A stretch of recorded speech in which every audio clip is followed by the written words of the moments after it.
Bueno, empezamos, si os parece. Buenas tardes a todos. Mi nombre es Ricardo Pedraz González y estoy encantado de daros la bienvenida a esta sesión sobre finanzas sostenibles, ¿no? Es la primera de algo que hemos titulado el Mes de las Finanzas Sostenibles, que organizamos desde AFI y AFI Escuela, y donde exploramos los crecientes vínculos que hay entre análisis climático, análisis de temas de sostenibilidad, finanzas, economía, ¿no? Hoy nos acompañan dos distinguidísimos académicos con trabajos de vanguardia sobre estos temas, ¿no? En concreto de escenarios climáticos, ¿no? Y que en breve os voy a presentar, ¿no? Yo creo que nos brindan unas valiosas perspectivas a futuro sobre cómo entender estos escenarios y sus implicaciones económicas y financieras. Es verdad que este es un primer seminario online, tendremos otro el 9 de mayo sobre la sostenibilidad de las empresas y los vínculos que tiene tanto el negocio, la actividad con la normativa ambiental. Pero bueno, hoy hablaremos sobre escenarios climáticos y para eso contamos, en primer lugar, con María Nieto. María es economista del Banco de España, es miembro de dos consejos editoriales de revistas científicas y autora de un gran número de artículos, ¿no? Actualmente sus intereses de investigación se encuentran en el campo de la estabilidad financiera, ¿no? Es doctora y contribuye con trabajos sobre escenarios de clima y de riesgo relacionados con la naturaleza a los desarrollos que se hacen en la NGFS o Network for Building the Financial System. Ha cooperado con el Fondo Monetario Internacional, el Banco de la Reserva Federal de Atlanta durante varios años y todavía es miembro del panel asesor del Central Banking Training Advisory Board del Reino Unido y de otros entes similares de carácter económico y académico. Es doctora por la Universidad Complutense de Madrid y MBA por la Universidad de California, Los Ángeles. Buenos días, buenas tardes, María. Buenas tardes a todos. Gracias a AFI y gracias a Ricardo por esa llamada. Y muchísimas gracias también a Miquel por ser la persona que hoy va a comentar esta breve presentación, que se va a centrar, vamos a ver si conseguimos que se va a centrar sobre 4 puntos. El primero, en el que voy a presentar los distintos modelos que están utilizados para responder a cuestiones relativas a la mitigación del riesgo climático. Vamos a hablar de escenarios de mitigación, los vamos a definir y vamos a definir lo que es un presupuesto de carbono. Vamos a comparar a distintos proveedores de escenarios climáticos o a los más conocidos en un escenario que es el escenario de emisiones netas en el 2050, que es el escenario que es compatible con los acuerdos de París del 2015. Y luego, como conclusión, pues hablaré de lo que se ha hecho en este último año y qué es lo que queda por hacer y donde yo veo que va a haber mayores desarrollos. Bueno, decir que la presentación que voy a hacer resume 2 trabajos recientes, uno publicado por el Banco de España en el 2023 con Irene Monasterolo y Edo Schetz y otro que publiqué en la Universidad Bocconi el año anterior. Y este precisamente es una tabla resumen que incluimos en el documento ocasional del Banco de España, en el que se presentan los distintos modelos más utilizados, no son los únicos, los más utilizados para responder a cuestiones relativas con el riesgo de transición. Las 2 primeras columnas describen modelos de equilibrio general, que son bien conocidos para la comunidad económica y en los que no voy a entrar. Sí voy a decir que tienen 2 características. Una, que el precio del carbono es exógeno, o sea que son muy buenos para responder a la pregunta ¿qué pasaría si el precio de las emisiones o los impuestos creciera o se incrementara en un múltiplo X?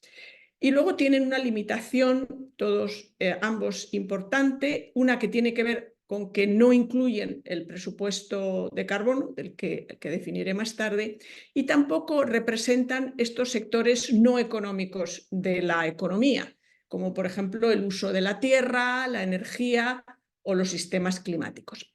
Sí voy a comentar brevemente esto que he puesto aquí, los Stock Flow Consistent Models, porque estos son los modelos que en estos momentos está utilizando esta network de bancos centrales junto con un consorcio científico que es el que realmente nos está dando el apoyo científico, liderado por the International Institute for Applied System Analysis, IASA, y una serie de universidades norteamericanas y el Potsdam Institute en Alemania. Entonces, estos modelos tienen una serie de ventajas. Se están utilizando para el desarrollo de escenarios a corto plazo, aunque corto plazo se entiende hasta el 2030. ¿Por qué es importante el 2030? Porque aquellos países que firmaron compromisos de emisiones netas cero para el 2050 también se comprometieron a cumplir una serie de objetivos intermedios que son precisamente objetivos para el año 2030. Estos modelos son, como los modelos de equilibrio general, tienen una representación detallada de la economía y además incluyen al sector financiero y sus fricciones. Además, incluyen sistemas no exclusivamente económicos, incluye la agricultura y la energía. El precio del carbono es endógeno y tienen una limitación que es la limitación de no considerar de forma explícita este presupuesto de carbono. Sin embargo, en los modelos en los que nos vamos a centrar hoy es en los llamados modelos integrados de clima, los Process-Based Integrated Assessment Models, porque estos son la base conceptual, la base metodológica sobre la que se basan nuestros escenarios, pero que se han basado también anteriormente los escenarios del panel intergubernamental de cambio climático y que se adaptan muy bien a las características del riesgo climático, que es diferente de los riesgos financieros a los que estamos acostumbrados. ¿Por qué? Porque el riesgo climático está asociado a una serie de incertidumbres. Y por favor, esto quiero que sea una idea que quede bien clara desde el comienzo y en la que insistiré una vez más al final. Y la que hace precisamente necesaria el que utilicemos escenarios de clima. Hay incertidumbres muy grandes respecto al futuro de las emisiones, cómo van a incrementarse. Hay incertidumbres en relación al incremento de las emisiones y el incremento de las temperaturas, a esa relación. Hay incertidumbres sobre los desarrollos tecnológicos. Hay muchos que nos gustaría ver más desarrollos tecnológicos y hay quienes esperan verlos y los consideran imprescindibles para alcanzar emisiones netas cero. Además, hay puntos de irreversibilidad, hay tipping points, puntos de irreversibilidad, una vez pasados los cuales no podemos volver al sistema donde estaba inicialmente. Por todas estas razones, el pasado no es un buen predictor del futuro. Y esta transición ocurre en un largo periodo de tiempo. De hecho, hablamos de modelos que se extienden hasta el año 2100 y que nos van a dar outputs en medias de periodos de 5 años. Hay 4 características de estos modelos en las que voy a hacer especial énfasis. 1, la representación de los sistemas llamados no económicos. Esto es, el uso de la tierra, por ejemplo, para la forestación o para la agricultura, o los sistemas climáticos con la temperatura. El precio del carbono es endógeno y se define como el coste marginal de abatimiento. ¿Y qué es el coste marginal de abatimiento? Es el incremento del precio de una tonelada de CO2 que, si fuera internalizada por los productores, crearía un incentivo para que dejaran de emitir. Y otras 2 características. Este es el único que incluye el presupuesto de carbono y más tarde vamos a ver lo importante que es esto. Y además tiene una granularidad sectorial que no es completa, pero sí incluye a los sectores que son los mayores emisores, aproximadamente del 85% de las emisiones globales. Y también, y esto es muy importante, incluye tecnologías como la de captura de carbono con soterramiento o la captura directa de carbono en el aire, que permite combinar con las distintas tecnologías. Porque hay, por ejemplo, sectores que pueden utilizarlas y hay sectores que no pueden utilizarlas.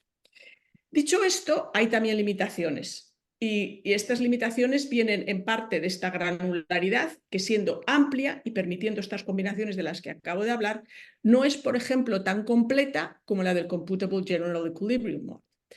Y otra importante desde el punto de vista económico es que no nos permite, nos da una visión de la economía limitada, porque realmente solo produce una variable económica, que es la del PIB. Entonces, es por esta razón por la que estos modelos no se ajustan bien a un análisis detallado de lo que son los componentes de demanda y oferta en una economía y cuáles son los canales de transmisión. Entonces, por esta razón, dentro de esta network y gracias al NIRS, hemos utilizado los outputs de estos modelos integrados de clima como inputs de un módulo de clima dentro del modelo NIGEM. Y aquí los datos llegan solo hasta el año 2050 y son datos que se dan por país. Bueno, he considerado que podría ser relevante presentaros un ejemplo. Este es para uno de los tres modelos integrados de clima que utilizamos. Uno es el GCAM, que es muy utilizado en la comunidad científica porque ofrece datos de país, es muy rico para los datos de país. Otro es el Message Globion y otro es el Remind MACPI. No voy a entrar en las características diferentes de estos modelos, pero sí hay una en la que quiero enfatizar, porque volveremos a ello más tarde, que es cómo entra el cambio tecnológico en estos distintos modelos. Mientras que en el GCAM y en el Message Globion el cambio tecnológico y concretamente el uso de las energías renovables solar y viento es exógeno, en el Remind MACPI entra de forma endógena. Y este es precisamente el modelo que utilicé para este paper que publican el 22 Bocconi, no por ninguna otra razón, no por esta razón en particular, sino porque es el que permite comparar regiones del mundo de una forma más comprensiva. Y aquí, por ejemplo, pues, os presento el perfil de reducción de CO2 para las 4 grandes economías del mundo que sería necesario para que a nivel mundial se alcanzara el objetivo de 0 emisiones netas en el año 2050.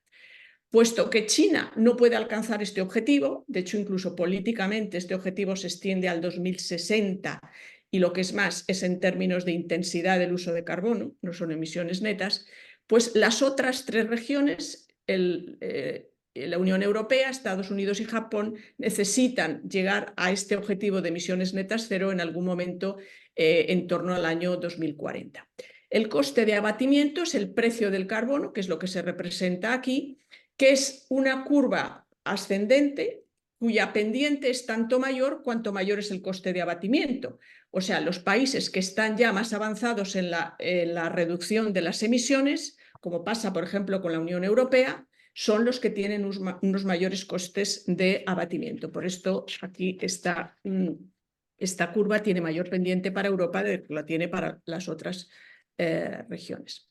Bueno, ¿qué es exactamente un escenario de mitigación climática? Bueno, pues hay que traer a colación la definición que tiene el propio panel intergubernamental de cambio climático.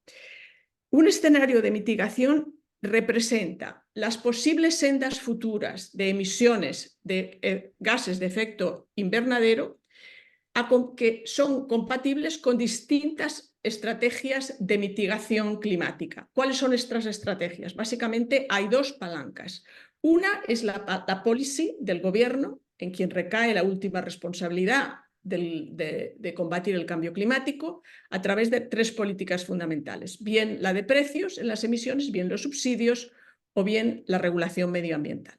Y la otra es el cambio tecnológico, en el que no solamente hablamos de renovables, de energías de bajas emisiones, sino de tecnologías de captura de carbono, que esto es importante.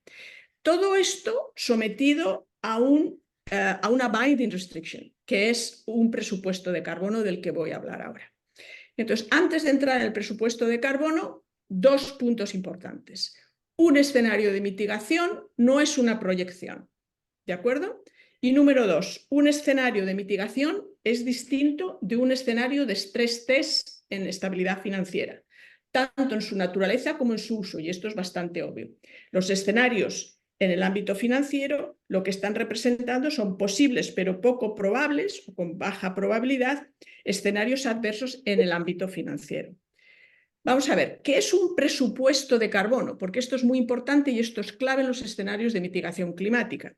Bueno, un presupuesto es la cantidad remanente de emisiones de CO2 que se pueden emitir de tal forma que el incremento de temperaturas no supere los 1,5 grados respecto a la era preindustrial y todo esto con una alta probabilidad.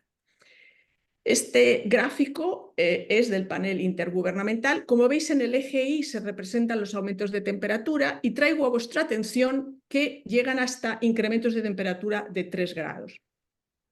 Entiendo que cuando alcancemos, esperemos no ocurra nunca, incrementos de temperatura que lleguen a los 4 grados, no sería compatible con la vida como la entendemos, ¿de acuerdo? Entonces, por eso estamos barajando escenarios que son compatibles con la vida como la entendemos. Pero aquí hay una gran incertidumbre, como he dicho antes, en lo que es la relación entre los aumentos de las emisiones y los aumentos de temperatura. Y hay dos grandes incertidumbres. Una de ellas es la que aquí se presenta con la SSP, que son sendas socioeconómicas compartidas. O sea, esto es una variable cualitativa y es cómo va a incrementarse la población, qué incrementos del PIB vamos a ver, qué desarrollos tecnológicos. Entonces, hay varias visiones de estos desarrollos sociológicos y la que se ha utilizado en la literatura hasta ahora y la que hemos utilizado nosotros en los escenarios hasta la fecha es esto que se llama escenario de middle of the road, el que tiene el número 2. Este escenario de middle of the road lo que asume es que tanto el crecimiento de la población como el del PIB van a evolucionar en línea con las tendencias pasadas y la población alcanzará un pico en el año 2070. Y hay abundante literatura económica que nos dice que existe evidencia científica que las emisiones de CO2 desde el año 90 hasta el año 2018 han sido compatibles con esta visión de las sendas socioeconómicas compartidas.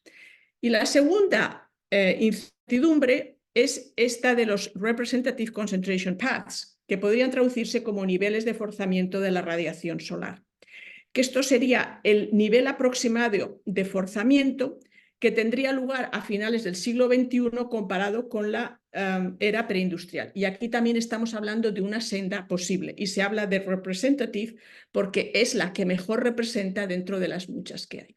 Y esto es lo que viene representado con unos números que van del 1 al 9 hasta el 8,5. Y esto es lo que nos lleva a los distintos escenarios, que es mi punto siguiente. Vamos a ver, nosotros desde el punto de vista de esta network, y repito, mano a mano con este consorcio científico, sin el cual no podríamos hacer nada, hemos anclado los escenarios a unos desarrollos socioeconómicos que coinciden con esto que se llama the middle of the road, ¿ok? Y luego con unos niveles de forzamiento de la radiación solar que van entre los 1,5 y 1,8 grados al lado izquierdo, que serían los de menos riesgo físico, y otros que serían compatibles con mayores riesgos físicos, cuyos incrementos de temperatura estarían entre 2,5 y 3,2. Pero esto no es todo. Si os fijáis en la diapositiva anterior, yo aquí estoy hablando de un RCP 8,5. Esto supondría un incremento de temperatura de 4,9 grados. Nosotros lo hemos descartado, pero en la práctica hay bancos centrales en el mundo, y cito a Canadá, cito a México y cito a Brasil, que ya están barajando esto como un escenario posible. Entonces, esto lo que nos viene a decir es que nuestra visión, por así decir, de los escenarios climáticos es relativamente optimista. ¿De acuerdo? Entonces, no voy a describir los 7 escenarios que están aquí, me remito al paper de referencia, sí voy a referirme a cómo se construyen desde el punto de vista conceptual y sobre todo lo voy a hacer utilizando como referencia el del Net Zero 2050. Vamos a ver, este escenario que antes de la pandemia, digamos en 2017, pues era un escenario que considerábamos deseable y alcanzable. Empieza a convertirse en no alcanzable, aunque siga siendo deseable. Y por esta razón esto se va extendiendo hacia se va moviendo este círculo hacia el norte, hacia los escenarios de transición no ordenada. ¿Qué es lo que esperamos tendría que ocurrir para un escenario ordenado de net zero emisiones en el 2050? Pues que hubiera una ambición política, y esa es la que se pone por escrito cada vez que se escribe una National Determined Contribution, unas contribuciones determinadas de acuerdo con el Acuerdo de París. Esto existe, sí, pero la acción política tiene que ser inmediata y tiene que ser consistente en el tiempo, en forward looking. Además, tiene que haber un cambio tecnológico que es rápido. Además, tiene que haber un uso de estas tecnologías de captura de carbono con soterramiento que al menos sea medio, ¿de acuerdo? Y, por supuesto, una estrategia de cooperación a nivel global, que, por cierto, hemos visto no se ha dado en el contexto de la guerra de Ucrania. Todas las estrategias de cooperación siempre dan resultados, outcomes que son más positivos, y en este caso darían como resultado una transición más ordenada. Bueno, dicho esto, vamos a hablar de los 3 proveedores más conocidos, no los únicos, porque hay otros importantes públicos y muchos privados. Pero vamos a hablar de cuáles son las diferencias y para qué se usan y quién las usa. Bueno, nosotros hemos entrado en esto mucho después que el panel intergubernamental de cambio climático, pero usamos los mismos modelos. Los modelos integrados de clima y además modelos climáticos, por ejemplo, para las funciones de daño. Y esto es común. Ambos producimos unos escenarios de transición y unos escenarios físicos. Lo que hace a la network distinta, porque precisamente ellos, el target, la audiencia es distinta, nuestra audiencia son los bancos centrales, son los supervisores y son las entidades financieras. Entonces, era importante o creímos importante que era dar una senda macroeconómica, y por esta razón se le une el módulo de clima que se desarrolla específicamente en el NIGEM. Luego está la Agencia Internacional de la Energía, que también es ampliamente utilizada por policymakers, que ya no usa modelos integrados de clima, y entiendo que son modelos específicos para cada fuente de energía y que solo produce escenarios de transición. Es interesante, y lo voy a rescatar aquí, que los reguladores bancarios, la European Banking Authority, en sus normas de reporting de estos riesgos climáticos, hace referencia explícita al uso precisamente de estos escenarios de transición para hacer el reporting de la gestión de riesgo climático.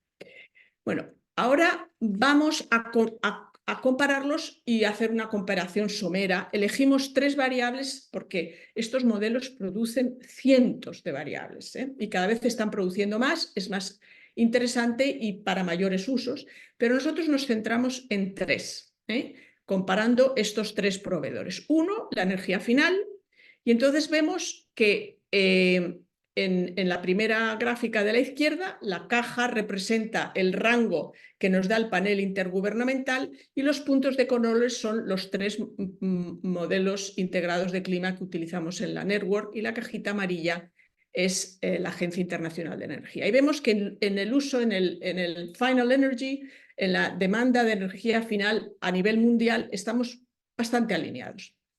Cuando miramos a la proporción de energía solar y eólica, aquí ya vemos que nos vamos colocando en la parte alta. Esto es, tenemos una visión más optimista de la evolución de los costes.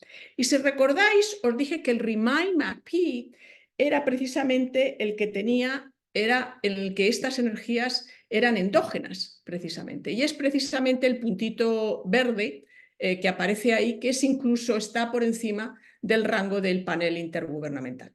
Y por último, donde observamos mayores diferencias, porque esto era sobre unos escenarios del año 22, era en el uso de la captura de carbono y soterramiento, que esto era muy importante para economías como China y los Estados Unidos, que con vastos territorios pueden utilizar ampliamente estas tecnologías para conseguir sus objetivos de net zero.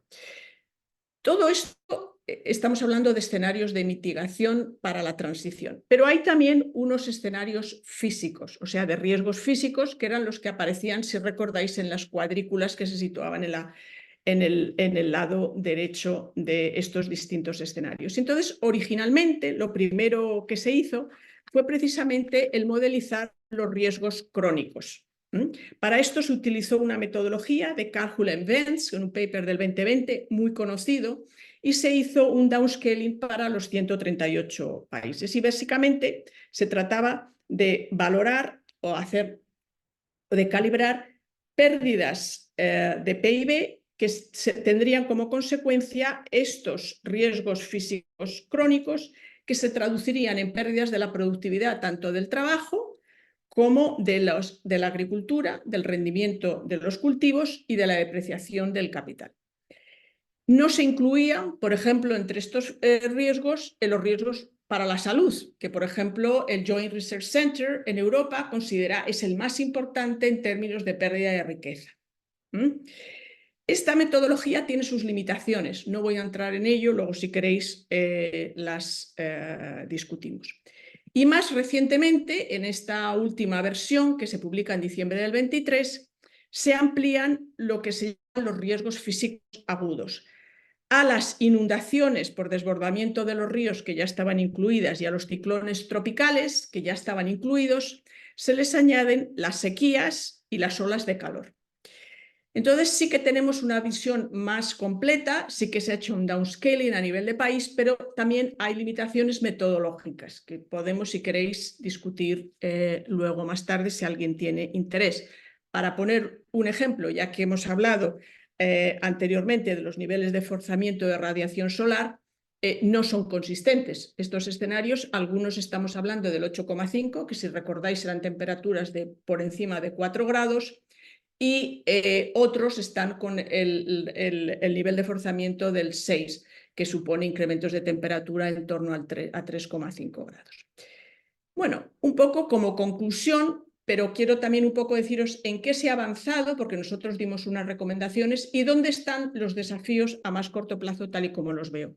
Pero sí que quiero en estos momentos recordar algo que empecé diciendo al comienzo de esta presentación, y es que el riesgo climático está asociado a grandísimas incertidumbres, y lo estamos viendo todos los días. Yo esta mañana oí a la BBC y la noticia era el incremento de temperatura en Southeast Asia. O sea, hoy en Malaysia están a 38 grados. Entonces, aquí hay mucha incertidumbre, y entonces cada vez que hablamos de clima hay que hablar de escenario. Va mano a mano. Las certezas no existen, ¿de acuerdo? Ni clima es un aumento del precio del carbono, tampoco. Como habéis visto, y espero haber transmitido esta idea de forma clara, es algo bastante más complejo. Entonces, ¿qué es lo que se ha hecho? Bueno, pues una cosa que se ha hecho como consecuencia de la crisis del COVID y los desafortunados conflictos bélicos en los que el mundo en estos momentos pues, se halla, se está haciendo una revisión de estas sendas socioeconómicas de las que he hablado antes. Se está revisando la población, la evolución de la población, se está revisando la evolución del PIB, estamos hablando para el año 2100, y con ello pues están revisando también otra serie de aspectos que forman parte de estas sendas socioeconómicas. Por ejemplo, la posibilidad de incluir los riesgos a la biodiversidad.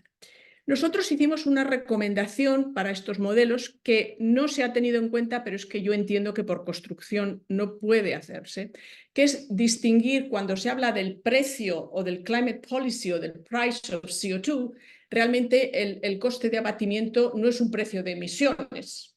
Si vemos el precio de las emisiones en el output, vemos que no necesariamente está muy vinculado con el coste de abatimiento. El coste de abatimiento tiene un precio explícito, que es el precio de las emisiones, y luego tiene un shadow price, que es la regulación. Y en muchos países y en muchas regiones, y Europa es un buen ejemplo, todo el mundo hablamos del precio de las emisiones, del ajuste en frontera, pero tenemos una regulación climática que es muy exigente. En Estados Unidos eso existe también a nivel de Estado. ¿De acuerdo? Entonces, esto sería ideal poderlo distinguir. Yo sí que os puedo decir que en Europa, para el Fit for 55, la Comisión Europea tiene dos modelos distintos para cada uno de ellos. Por cierto, me parece que ninguno de ellos es un modelo integrado de clima, que sí que utiliza para el uso de la Tierra. Otro de los cambios que se hizo en esta última versión y donde posiblemente veamos más cambios a futuro es en el uso de la captura de carbono con soterramiento. Aquí he presentado la gráfica en color sombreado, aparece el perfil que tenía en la versión del año 2022, que es la que yo registro en este paper que publica Bocconi, en la que os enseño cómo tendría que comportarse China y los Estados Unidos, y en color más vivo cómo está ahora en esta última versión del año 2023. Como veis, se ha reducido de forma importante. Por eso también resulta más ambicioso el objetivo de emisiones netas cero para el 2050. Esta es también otra explicación. Respecto a los riesgos físicos, como he dicho, se han ampliado. Yo creo que aquí es a corto plazo donde más vamos a ver cambios, porque estamos viendo ya estos episodios climáticos extremos. Y entonces hay una mayor demanda de ello y vamos a ver cambios en términos de granularidad espacial y vamos a ver también cambios en términos de granularidad sectorial. Y yo creo que aquí es donde hay más que hacer. Nosotros también en nuestro paper, y ahora se está teniendo en cuenta en estos escenarios de corto plazo, es la inclusión del sector financiero. Yo creo que con todo lo que os he dicho, queda claro una cosa, que esta incertidumbre en parte puede estar muy bien gestionada por los gobiernos en quienes cae la última responsabilidad sobre la política climática. Son ellos, no los bancos centrales. Ellos son los que necesitan tener unas políticas consistentes en el tiempo. Necesitan tener una visión forward-looking, no solo lo que pasa hoy, sino lo que puede pasar mañana. Y necesitan, además, ser ambiciosos en sus objetivos. Si tenemos esto, los agentes económicos podrán anticipar. Y si además tenemos reguladores financieros que tienen una taxonomía que es rigurosa desde el punto de vista científico, como la que hemos desarrollado en Europa. Si además tenemos un reporting basado sobre esta taxonomía rigurosa que hemos desarrollado también en Europa y que ahora empieza ya a andar. Y si además tenemos unos procesos de due diligence en los que vemos cómo cada vez que una empresa reporta que emite y que está usando esta tecnología nos lo tiene que justificar de forma debida, entonces veremos que esta transición es ordenada, que estos flujos financieros que son tan importantes se destinarán a los sectores en los que esta transición necesita más para ser precisamente una transición ordenada. Y dicho todo esto, yo creo que yo he transcurrido ya mis 30 minutos, esto es lo que me dice mi Apple Watch. Iñaki, the floor is yours. Gracias. Vale. Muchas gracias, María. Es un gusto tenerte aquí en AFI, ¿no? Aunque sea virtual. Yo recuerdo todavía cuando en 2016 o 2017 también participabas activamente y eras de las que más incisivas en aquel momento ya estabas, en aquellas jornadas que impulsaron Emilio Ontiveros y Teresa Rivera y que teníamos en AFI en aquella época hablando de cambio climático y entorno económico financiero, ¿no? Hace ya años de eso, pero bueno, vemos que poco a poco se va avanzando. Mucho o poco, no lo sé. Y ahí os traigo a la segunda persona que participa en la sesión de hoy, a la que le hemos pedido réplica, ¿no? Buenas tardes, o mejor dicho, buenos días, Miquel.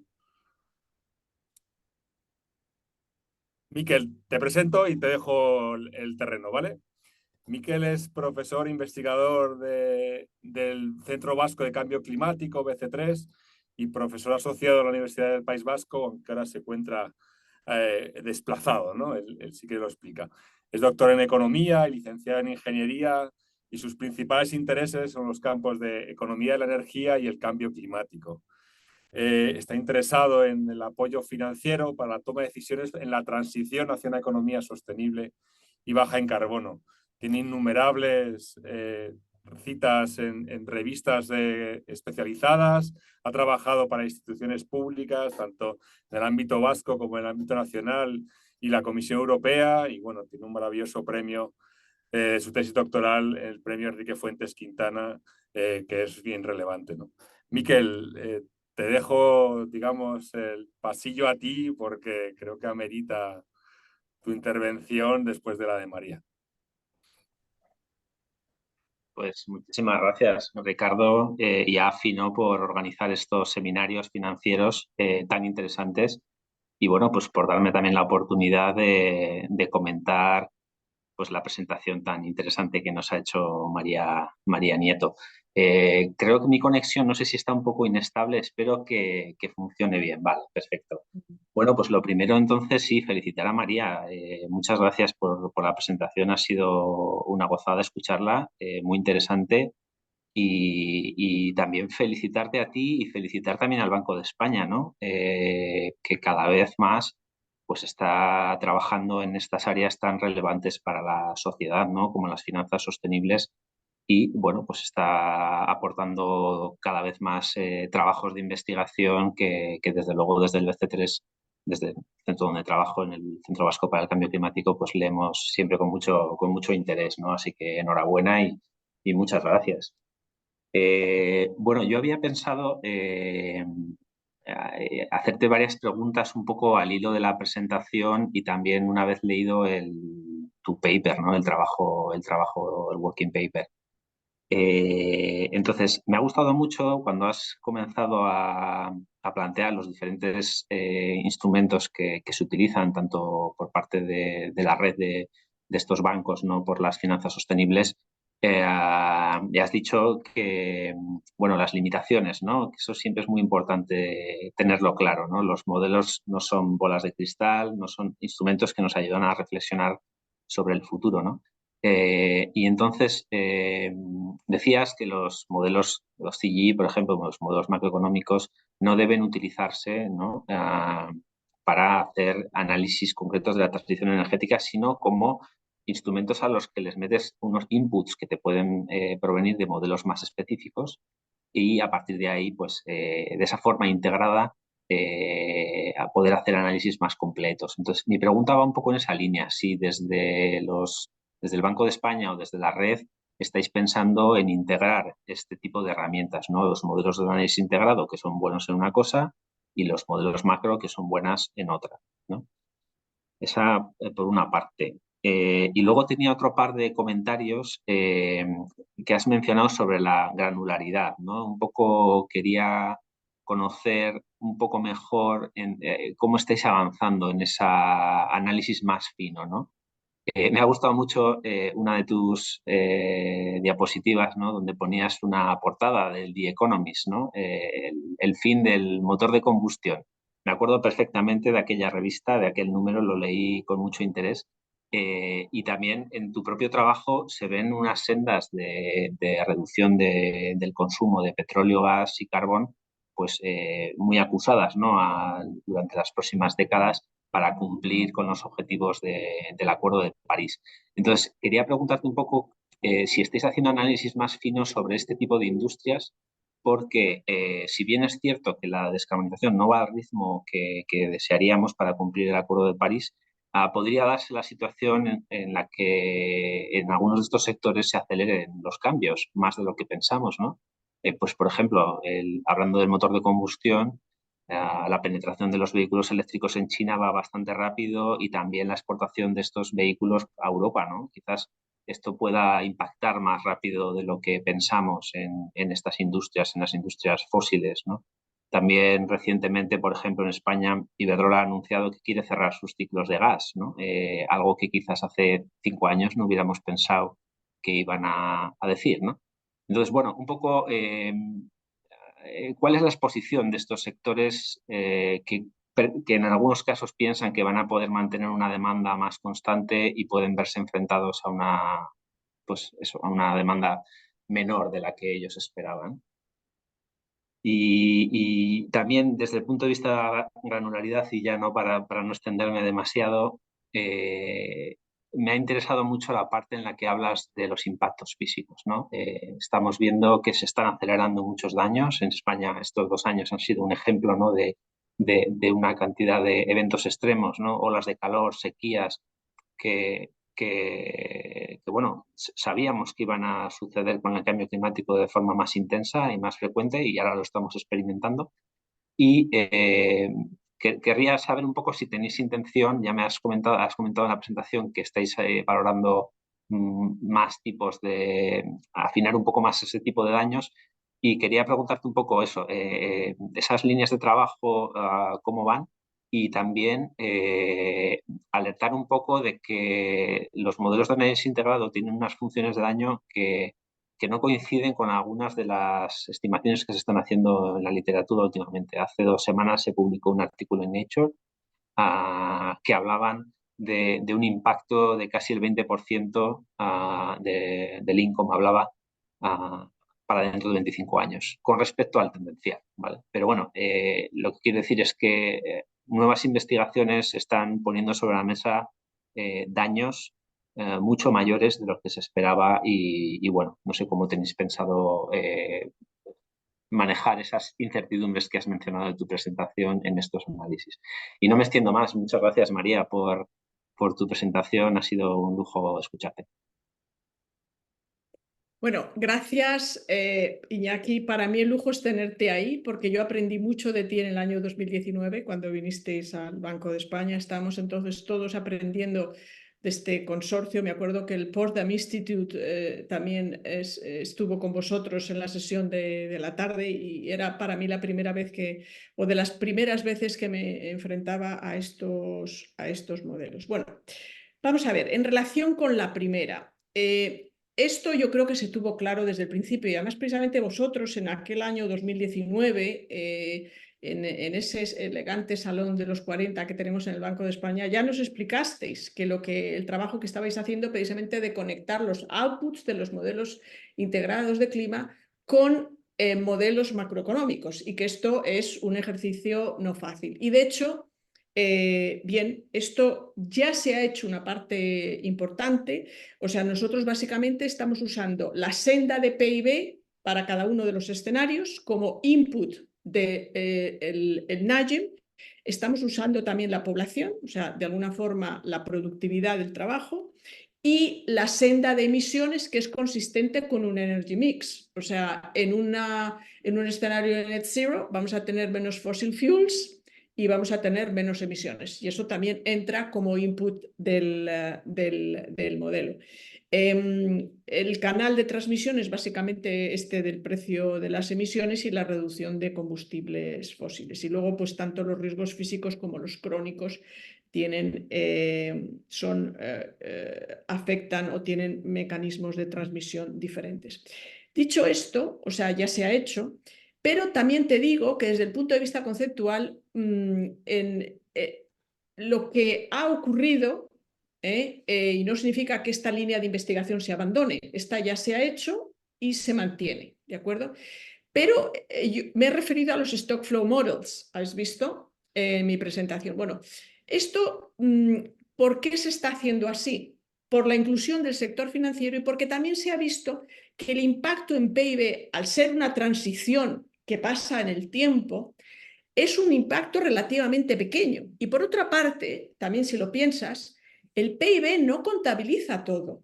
No contabiliza la pérdida de la calidad del aire, no contabiliza la polución, no está contabilizando todo y sobre todo en los plazos en los que nosotros lo estamos utilizando. Entonces, yo creo que entre nosotros, dentro de la network, hay una convicción de que el PIB quizá no sea la mejor medida. Es la que todo economista le gusta ver en primer lugar. ¿Tienes tu impacto económico o no tiene impacto en el crecimiento económico? That's the first question. Pero no necesariamente la más importante. Y entonces, precisamente por la vía de estos Stock Flow Models, lo que vamos a ver más es impacto sectorial, impactos en probabilidades of default. O sea, se va un poco a girar esto y en lugar de ir por la vía del PIB, que es, por cierto, con la que están construidos estos stress tests, que, por cierto, fueron instrumentos usados durante la crisis financiera del 2008. Esto es como nace la esencia del stress test. Entonces, esto está tomando un viraje, al menos en el contexto de la network, a efectos del sector financiero, que son estos modelos que ya sí que incluyen el propio sector financiero, incluyen estos sectores que se llaman de alto riesgo climático o de importancia climática, como los ha denominado Battistone y Monasterolo en un paper que han escrito. Y entonces vamos más a los impactos sectoriales y en probabilidades de default, esto es un poco como yo veo el futuro más inmediato, que en seguir trabajando sobre el PIB, que en los plazos en los que estamos hablando, o sea, si ya nos vamos al 2100, sí que tenemos impactos importantes, o en el 2070, pero incluso para el 2050 los impactos son relativamente pequeños.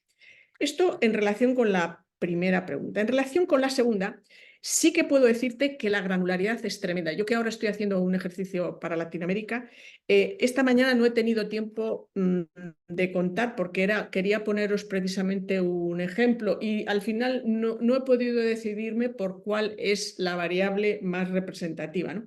Pero la energía final ya no solamente la tenemos por sector, sino que tenemos, por ejemplo, para el uso de los químicos, el uso de amonio con hidrógeno, de amonio con fossil fuels.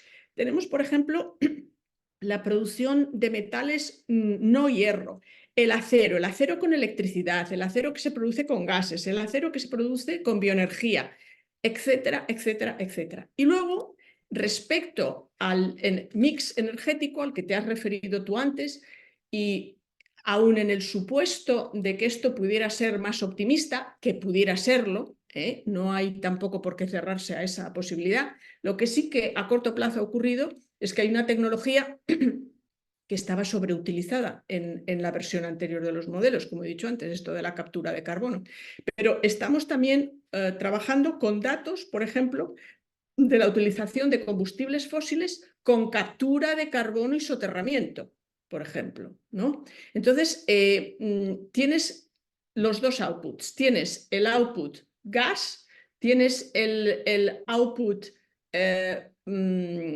fossil fuel, perdón, carbón, tienes el output petróleo y todos ellos solo ellos mismos en su versión con captura de carbono y soterramiento. O sea que no sabría decirte en estos momentos cuánto más se va a avanzar por ahí, pero sí te digo que esto se parece ya poco a aquello que teníamos en la versión del año 2022, simplemente. O sea, se han desarrollado una mayor granularidad sectorial y además en lo que es el energy mix, la combinación, como he dicho antes, con tecnologías que no necesariamente es que sean renovables, sino que son energías sucias, pero que utilizan esta tecnología. Y por último, tu pregunta sobre los riesgos físicos y esta combinación de riesgos físicos y su granularidad geográfica y sectorial, yo creo que has puesto el dedo, yo diría que en la llaga, como decimos en castellano. O sea, de todas las debilidades de este trabajo, quizá por el carácter tan geográficamente específico que tienen los riesgos físicos, porque el riesgo de transición, al final tú calibras un modelo a nivel global. Aquí en los riesgos físicos es muy distinto el problema de los huracanes, del problema de las inundaciones fluviales, que no son lo mismo en Europa que son, por ejemplo, en la Amazonia, ¿no? Entonces, aquí es donde yo veo personalmente que se va a hacer más y que se necesita más. Porque como dices tú, nos estamos levantando todas las mañanas con noticias del impacto que esto está teniendo, incluso en vidas humanas, ¿no? Entonces, aunque sea solo por la premura que hoy tenemos todos en nuestras profesiones de responder a lo que es la gran noticia del día, pues esto va a ser así. Luego, además, hay que hacer algunas, desde el punto de vista metodológico, hay algunas inconsistencias. Me he referido ligeramente a ellas antes, pues estas hay que también solventarlas. Si nos queremos realmente poner en un mundo de 4 grados centígrados, de incrementos tenemos que hacerlo de forma consistente y de forma, por así decir, no solapada. Tenemos que ser explícitos en esto, ¿no? Y como dices tú, para los bancos centrales y para instituciones financieras sería muy importante el cruzar esto con los sectores. Esto lo han hecho algunas empresas de rating porque, bueno, una sequía puede tener un impacto, por supuesto, en la agricultura, pero también puede tener un impacto en la producción de energía hidroeléctrica. ¿De acuerdo? Entonces, esto yo creo que hay mucho por hacer. Y has puesto definitivamente el dedo en la llaga. Y sobre las funciones de daño, pues esto también abundaría un poco más en lo que he dicho antes. Nuestra visión es todavía una visión muy optimista del mundo, ¿no? Nuestras funciones de daño pues no son funciones de daño que efectivamente posiblemente pues, estén calibradas a los daños más recientes que hemos observado. De hecho, uno de los problemas, por ejemplo, para los riesgos físicos es la calibración, o sea, la calibración entre el incremento de temperatura con la actividad económica está calibrado para el periodo 1900-2014. Y fíjate todas las cosas que han ocurrido desde entonces, ¿no? Entonces, sí, enhorabuena por las 3 preguntas, porque creo que las 3 preguntas son clave y definitivamente esta última es donde creo que hay más que hacer. En las otras 2 se ha hecho mucho, estoy seguro que se va a hacer más, pero yo, por ejemplo, ya es que en el hecho de la granularidad, yo incluso he de decir que hay variables que ni siquiera entiendo totalmente, ¿no? Porque es una producción de lo mismo, de formas ya tan diferentes, que muchas veces a mí me resulta difícil entender qué aplicación práctica, por ejemplo, puede tener eso. Estoy segura que otros sí lo verían. Y gracias por estos estupendos comentarios que, repito, dan en la clave de los puntos más importantes del trabajo Gracias, que queda por hacer. María. Yo, si me permite, María, quisiera no resistirme a hacer una pregunta a Miquel, ¿no? Él ha mencionado que él ha venido trabajando en temas similares, quizá con escenarios climáticos pues, más del IPCC, ¿no? En los últimos años, ¿verdad? Que lo has hecho desde BC3, ¿no? Sí, quizá para ver otra manera de trabajar y analizar, si nos puedes contar un poco cómo han sido o en qué se han centrado estos análisis, y en qué lógica has trabajado, Miquel.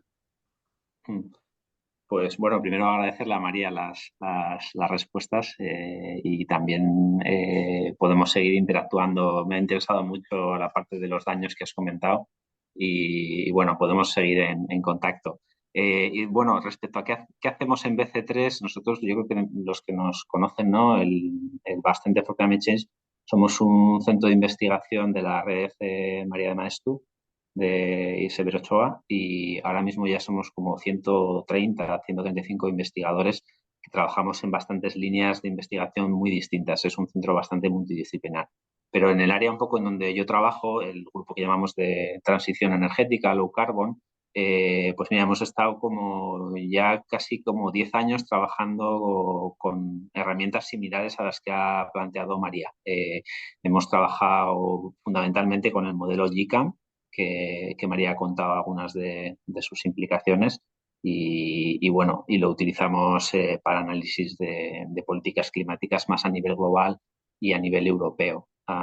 Luego también participamos en el IPCC como diferente gente del centro como expertos en los informes que se han ido haciendo y también enviamos a la base de datos de escenarios de mitigación que tiene el IPCC resultados que hacemos en proyectos de investigación. De hecho, algunos de los resultados que ha mostrado María y algunos de estos resultados del IPCC, pues también, bueno, que los producimos también desde BC3 y están luego a disposición de los investigadores que hacen los informes del IPCC. O sea que si alguien quiere pues tener un poco más o está interesado en esta línea de investigación en BC3, pues estaría encantado de contarle con un poco más detalle. Quería dejar también un mensaje de optimismo, uno doble, ¿no? O sea, optimismo en el sentido de que recientemente hemos hecho un análisis de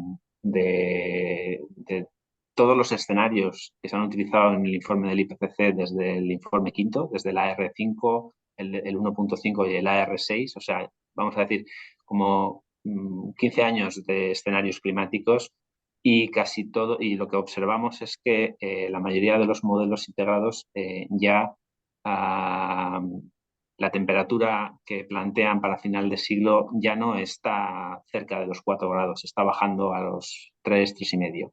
Y esto no es porque los daños del cambio climático que estamos observando se están acelerando, sino que ha habido un progreso tecnológico tan grande en los últimos 10 años, sobre todo en materia de energías renovables, que incluso en un escenario con políticas climáticas poco agresivas, estos escenarios más catastróficos parece ser que no se van a dar. Esa es la parte positiva. La parte negativa es que no estamos alineados con el Acuerdo de París, lo dicen todos los escenarios, y como ha contado María, en estos escenarios de no cumplimiento con el Acuerdo de París los daños pueden ser inmensos también. Oye, si me dejáis, tenemos una pregunta que me han trasladado desde la gente que nos está escuchando y os la leo a los dos porque va un poco a opinión de ambos. Así que María empieza primero y luego Miquel. Eh, Leo, dado que se requiere de un compromiso del sector privado y un compromiso del sector público para alcanzar el objetivo de Net Zero en 2050, ¿cuál es vuestra visión sobre el grado de compromiso que se está alcanzando, en este caso, por los diferentes gobiernos del mundo para apoyar todas estas medidas y escenarios, distinta lógica, RCP, SPSS, SSP, y en concreto, si os queréis mojar, por la parte del Gobierno de España? Bueno, yo la verdad es que le tengo que pasar al experto que hizo el PNIEC esta pregunta, porque yo le conocí hablando de ello precisamente y sé que han usado un modelo integrado de clima. Sí, una puntualización que no tiene que ver solo con España, sino que tiene que ver con el comportamiento tras la guerra de Ucrania. O sea, creo que si hay algo que hemos observado es que no ha habido cooperación en términos de política de precios energética cuando se abre este conflicto. Y hemos visto una cierta reversión hacia fuentes de energía que consideramos ya eliminadas como el carbón, y hemos visto el tope de precios en Europa. Y esto, pues desde mi modesto punto de vista, supone utilizar un mismo instrumento para dos objetivos. Un objetivo social, que podría haberse alcanzado por la vía de los impuestos, del presupuesto, y un objetivo climático, que es para el que tienes que utilizar los precios. Gracias. Pues Miquel. mira, yo creo que una pregunta muy interesante. Yo soy de la opinión que son los gobiernos los que tienen la principal responsabilidad a la hora de implementar las políticas. Por supuesto, el sector privado tiene que avanzar en las sendas que se van marcando, pero son los gobiernos al final, ¿no? Y de los diferentes países los que tienen que implementar pues las políticas, ¿no? Y entonces, bueno, ahí pues sí que mi experiencia es un poco a veces desalentadora, ¿no? Ver, como hemos visto, ¿no? El cambio climático desde hace 20, 30 años, que tenemos una información bastante fiable de parte de la ciencia sobre la gravedad de este problema, ¿no? Y cómo ha habido tan poca cooperación en esto, ¿no? Es verdad que a partir de la firma del Acuerdo de París, cada vez los países han avanzado más juntos en las sendas de descarbonización, y es verdad que se está produciendo una aceleración en la transición energética en los últimos años, pero ojalá esta aceleración hubiera sucedido antes, ojalá las políticas para que la revolución tecnológica en el sector de las renovables que estamos viviendo ahora lo hubiéramos vivido 2 décadas antes, porque pues bueno, ahora nos estamos enfrentando a unos daños pues cada vez más notables, ¿no? Y respecto a la pregunta del Gobierno de España, no la voy a eludir porque creo que además es importante respaldar a, a las personas que bueno, han hecho un trabajo importante para poner este tema en la agenda, en lo alto de la agenda, ¿no? en España. Y en concreto yo creo que pues bueno, la vicepresidenta Teresa Rivera, desde mi humilde opinión, sí que ha intentado poner el cambio climático dentro de las prioridades del gobierno. Y, de nuevo, los objetivos del PNIEC son unos objetivos ambiciosos. Hay que hacer más para cumplirlos, pero sí que creo que bueno, que por primera vez se ha puesto en lo alto de la agenda política y se está haciendo pues razonablemente bien. Pues muchas gracias. Creo que no hay preguntas. Creo que ha sido una hora interesante. Creo que si os parece, os lo podemos dejar aquí. La verdad que ha sido un placer teneros a los dos, que os crucéis preguntas e intereses.